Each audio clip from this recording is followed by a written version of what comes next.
எனக்கு தெரியும் வெறும் 3 hours skill learning and 1 hour body work out நம்ம லைஃப்பை கம்ப்ளீட்டாக சேஞ்ச் பண்ணிடாது. ஆனால் இது என்னோட மைண்ட் செட்டை கம்ப்ளீட்டாக சேஞ்ச் பண்ணியிருக்கு. Welcome to day 54 of 90 days challenge. Last வீடியோவில் உங்கள்கிட்ட ஷேர் பண்ணியிருந்தேன் இல்லையா, நம்மளோட 1 lakh மணி ஏர்னிங் கோல் அச்சீவ் பண்ணுறதுக்கு நம்ம ஒரு மிகப்பெரிய ஸ்டெப் எடுத்திருக்கோம். அது என்னென்னா, நமக்கு ஒரு கிளைண்ட் கிடச்சிருக்காங்க அப்படின்னு சொல்லியிருந்தேன் இல்லையா. அந்த கிளைண்ட் கிடைக்கும் போது நான் அவ்வளோ ஹாப்பியாக ஃபீல் பண்ணேன். ஆனால் இன்ட்ரெஸ்டிங்கான விஷயம் என்னென்னா, அந்த டைமில் நான் ஒரு எக்ஸ்பர்ட்டெல்லாம் கிடையாது அந்த ஃபீல்டில்.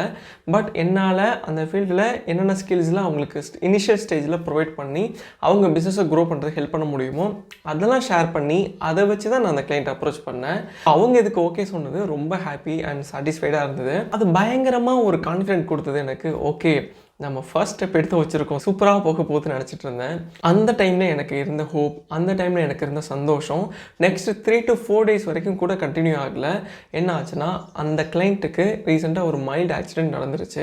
ஐ எம் ஃபீலிங் பேட். பட் நான் எதுக்கு ஃபீல் பண்ணுறேன்னா, அந்த கிளைண்ட் அவ்வளோ சூப்பரான ஒரு கேரக்டர். ஸோ அவங்களுக்கு இப்படி ஆயிடுச்சு அப்படின்னு நினச்சி ரொம்ப ஃபீல் பண்ணேன். இப்போ ரெக்கவர் ஆகிட்டு இருக்காங்க. So I am so happy. Whether நாம் அவங்க கூட ஒர்க் பண்ணுறதுக்கு சான்ஸ் கிடைக்குமா கிடைக்காதா அதெல்லாம் நெக்ஸ்ட்டு. பட் அவங்க ரெக்கவர் ஆகி நார்மல் லைஃப்க்கு திரும்பிட்டாங்கன்னா I am so happy. Okay, இந்த ஒரு இன்சிடென்ட்க்கு அப்புறம் என்னோட ஹோப் அண்ட் கான்ஃபிடென்ட் லெவல் சுத்தமாக டவுன் ஆகிடுச்சு. அகெயின் நான் 0 ஸ்டேட்டுக்கு போயிட்டேன். எனக்கு இருந்த ஹோப் எல்லாமே அங்கேயே உடஞ்சிருச்சு.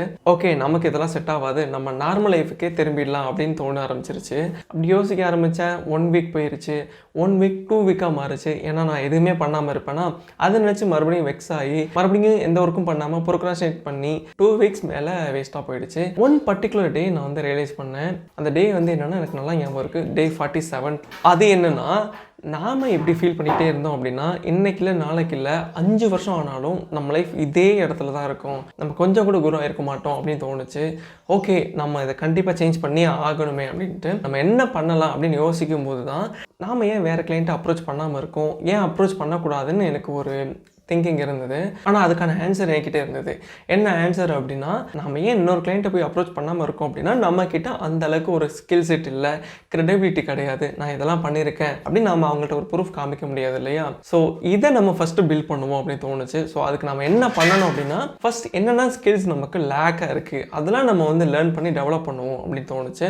ஏன்னா நம்ம எந்த ஸ்கில்ஸில் லேக்காக இருக்கமோ, எதெல்லாம் ரொம்ப பேசிக்ஸாக இருக்கோ ஒரு கிளைண்ட் அப்ரோச் பண்ணுறதுக்கு, அந்த ஸ்கில்ஸில் நம்ம ஃபஸ்ட்டு லேர்ன் பண்ணிட்டோம் அப்படின்னா நம்ம இன்னும் நிறைய கிளைண்ட்ஸை நம்ம அப்ரோச் பண்ண முடியும் இல்லையா. ஸோ அந்த ஒரு தாட் எனக்கு சின்ன ஹோப் கொடுத்தது. ஸோ அந்த டே 47 அன்னைக்கு நாம் இன்னைக்கு 5 hours டைம் ஸ்பெண்ட் பண்ணுறோம், இன்ஸ்டாகிராம் மார்க்கெட்டிங் ஸ்ட்ராட்டஜிஸ் பற்றி லேர்ன் பண்ணுறோம் அப்படின்னு எனக்கு தோணுச்சு. ஓகே, இது ரிலேட்டடாக என்னெல்லாம் வீடியோஸ் இருக்குது அப்படின்னு தேடினேன். அப்படி தேடும்போது பென் ஹீத்தோட இன்ஸ்டாகிராம் மார்க்கெட்டிங் ஸ்ட்ராட்டஜிஸ் வீடியோ வந்து எனக்கு கண்ணில் பட்டுச்சு. அந்த வீடியோ பார்த்தீங்கன்னா ஒரு 54 minutes இருக்கும். ஆனால் நான் அதுக்கு 5 hours பிளான் பண்ணியிருந்தேன். 5 hours அதை லேர்ன் பண்ணி முடிக்கணும்னு. ஏன்னா அவங்களோட அந்த இங்கிலீஷ் எனக்கு கொஞ்சம் காம்ப்ளிகேட்டடாக இருந்தது. ஸோ அதை அண்டர்ஸ்டாண்ட் பண்ணுறதுக்கு எனக்கு கொஞ்சம் கஷ்டமாகவே இருந்தது. அதனால நம்ம அண்டர்ஸ்டாண்டும் பண்ணணும் அண்ட் நம்ம நோட்ஸும் எடுக்கணும். கண்டிப்பாக நமக்கு 5 hours ஆச்சும் ஆகும் அப்படின்னு நான் பிளான் பண்ணியிருந்தேன். ஆனால் டே 47 அன்னைக்கு என்னால் 1 hour மட்டும்தான் லேர்ன் பண்ண முடிஞ்சுது. அதுக்கப்புறம் என்னால் ஃபோக்கஸ் பண்ணி லேர்ன் பண்ண முடியல. அண்ட் ஓகே, அப்புறம் பண்ணலாம், கொஞ்சம் நேரம் கழிச்சு பண்ணலான்னு ஈவினிங் ஆகிடுச்சு. ஈவினிங் ஆனதுக்கப்புறம் நான் இன்னொரு கோல் பிளான் பண்ணி வச்சுருந்தேன். அது என்னன்னா, பாடி ஒர்க் அவுட்.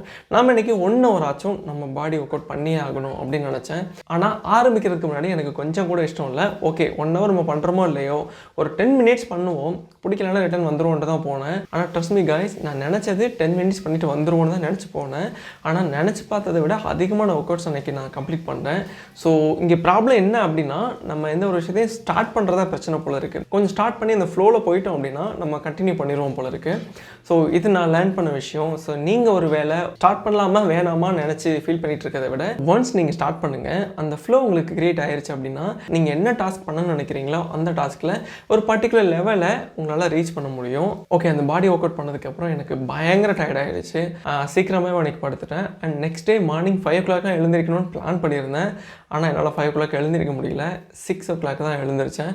ஸோ ஓகே, நம்ம 5 o'clock பிளான் பண்ணோம் அண்ட் 5 o'clock எழுந்திரிச்சா தான் அன்றைக்கி டே சூப்பர், இல்லைனா அன்றைக்கி டே வேஸ்ட்ன்ற மாதிரி நான் ஃபீல் பண்ணிகிட்டே இருந்திருந்தேன் அப்படின்னா அடுத்த 48th டேயும் எனக்கு சூப்பராக போயிருந்திருக்காது. பட் நான் இதெல்லாம் நினச்சி ஃபீல் பண்ணாமல், ஓகே 5 o'clock எழுந்திருக்குன்னு நினச்சோம், எழுந்திருக்க முடியல, it's okay fine, next day இருந்து ப்ராப்பராக பண்ணலாம். இன்றைக்கி இருக்க டைமில் நமக்கு வேறு என்னெல்லாம் டாஸ்க் இருக்கோ நம்மளால் எவ்வளோ முடிக்க முடியுமோ அவ்வளோ பண்ணுவோம்னு ஸ்டார்ட் பண்ணேன். ஸோ டே 47 அன்னைக்கு இன்ஸ்டாகிராம் மார்க்கெட்டிங் ஸ்ட்ராட்டஜிஸில் 1 hour கம்ப்ளீட் பண்ணி முடிச்சிருக்கோம் நம்மளோட லேர்னிங்கை. அண்ட் நெக்ஸ்ட் டே வந்து அட்லீஸ்ட் ஒரு 4 hours ஆச்சும் ஆகும் அப்படின்னு தான் பிளான் பண்ணி வச்சுருந்தேன். ஆனால் நானே நினைக்கல அது வித்தின் 2 ஹவர்ஸில் என்னால் லேர்ன் பண்ணி முடிக்க முடிஞ்சுது. ஸோ இந்த டே 47th முன்னாடி வரைக்குமே ஓகே நமக்கு இதெல்லாம் செட் ஆகாது, நம்ம இதெல்லாம் குவிட் பண்ணிவிட்டு நார்மல் லைஃப்க்கு மூவ் ஆகிடலாம் அப்படின்னு நினச்சிட்டு இருந்தேன். எனக்கு கொஞ்சம் கூட ஹோப் கிடையாது. நான் பயங்கர லேசியாக இருந்தேன், ப்ரோக்ரஸ்டினேட் பண்ணிகிட்டே இருந்தேன். எனக்கு புரியுது இது அவ்வளோ பெரிய விஷயம் இல்லை அப்படின்னு. இந்த 2 ஸ்மால் வின்ஸ் என்னோட மைண்ட் செட்டை கம்ப்ளீட்டாக சேஞ்ச் பண்ணியிருக்கு. ஆனால் நிறைய பேர் சேலஞ்ச் ஸ்டார்ட் பண்ணுவாங்க. அந்த சேலஞ்சில் அவங்க ப்ராப்பராக ஃபோக்கஸ்டாக இருப்பாங்க. கண்டிப்பாக அவங்க நினச்ச ஹைட்டு போக முடியல அப்படின்னாலும் ஒரு டீசென்ட் லெவலில் அச்சீவ் பண்ணியிருப்பாங்க. பட் நான் டே 54 ஆகியும் அதில் பெருசாலாம் க்ரோ ஆகலை அப்படின்றதுக்கு நான் தான் முழுக்க காரணம். இதை நான் இப்போ ரியலைஸ் பண்ணிட்டேன். ஸோ இதனால அப்கமிங் டேஸில் நம்ம இன்னும் பயங்கரமாக எஃபர்ட்ஸ் போடணும் அப்படின்ற ஒரு மைண்ட் செட் எனக்கு வந்துருச்சு. அதுக்கு என்னெல்லாம் பண்ணணும் அப்படின்ற ஒரு பிளான் இருக்குது. ஸோ அப்கமிங் டேஸில் நான் இன்னும் நிறைய லேர்ன் பண்ண போகிறேன், ஷேர் பண்ண போகிறேன்.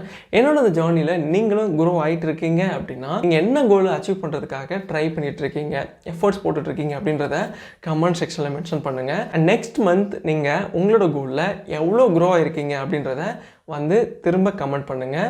அண்ட் நீங்கள் எப்படி உங்களோட கோலை பற்றி கமெண்ட் செக்ஷனில் சொல்லும்போது லைக் மைண்டட் பீப்புள் உங்கள் கூட கனெக்ட் ஆகிறதுக்கு நிறைய சான்சஸ் இருக்குது. உங்களுக்கு அவங்க மூலமாகவும் அவங்களுக்கு உங்கள் மூலமாகவும் ஹெல்ப் கிடைக்கிறதுக்கு சான்சஸ் இருக்குது. மேபி எனக்கும் கூட கிடைக்கலாம். ஸோ கண்டிப்பாக கமெண்ட் பண்ணுங்கள் நீங்கள் இப்போ என்ன பண்ணிகிட்ருக்கீங்க, உங்கள் லைஃப்பில் என்ன அச்சீவ் பண்ண ட்ரை பண்ணிகிட்ருக்கீங்க அப்படின்னு. அண்ட் நான் என்னோடய ஸ்கில் லேர்னிங் வீடியோவையும் ஒர்க் அவுட் வீடியோவையும் ஷூட் பண்ணி வச்சுருக்கேன். அந்த வீடியோ கிளிப்ஸை நான் இப்போ ஆட் பண்ணுறேன். உங்களுக்கு டைம் இருந்தால் வாட்ச் பண்ணுங்கள். மேபி இதிலிருந்து உங்களுக்கு ஒரு மைண்ட் செட் சேஞ்ச் ஆகலாம். ஓகே நாமளும் இதை ஸ்டார்ட் பண்ணலாம் அந்த மாதிரி. கைஸ் நம்மளோட பாடி ஒர்க் அவுட் வீடியோ பார்க்குறதுக்கு முன்னாடி இப்போ என்னோட பெல்லி ஃபேட் எவ்வளோ இன்ச்சஸ் இருக்குது அப்படின்றத செக் பண்ணிடலாம். என்னோட பெல்லி ஃபேட் லெவல் 36.6 இன்ச்சஸ் இருக்குது. இந்த 90 டே சேலஞ்ச் கம்ப்ளீட் ஆகும்போது இந்த பெல்லி ஃபேட் எவ்வளோ ரெடியூஸ் ஆகிருக்கு அப்படின்றத செக் பண்ணுவோம். கைஸ் இதுதான் நம்ம ஒர்க் அவுட் பண்ண போகிற பிளேஸ், நம்மளோட ஹோம் ஜிம். ஸோ ஃபஸ்ட்டு நான் புஷ்அப்ஸ்லேருந்து ஸ்டார்ட் பண்ண போகிறேன். இன்றைக்கி என்னோட டார்கெட் எவ்வளோனா 110 புஷ்அப்ஸ் எடுக்கணும் அப்படின்னு. ஓகே எவ்வளோ எடுக்க முடியுதுன்னு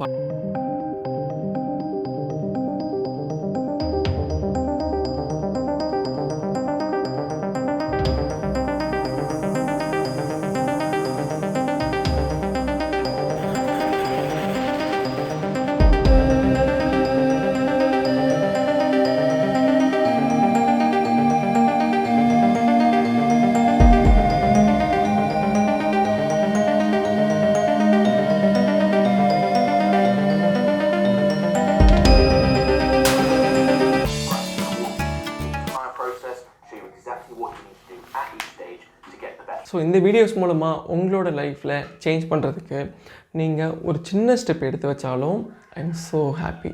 அகைன் அண்ட் அகைன் இதை நான் சொல்லிகிட்ருக்கேன். ஓகே காய்ஸ் நெக்ஸ்ட் வீடியோவில் பார்க்கலாம். பாய்.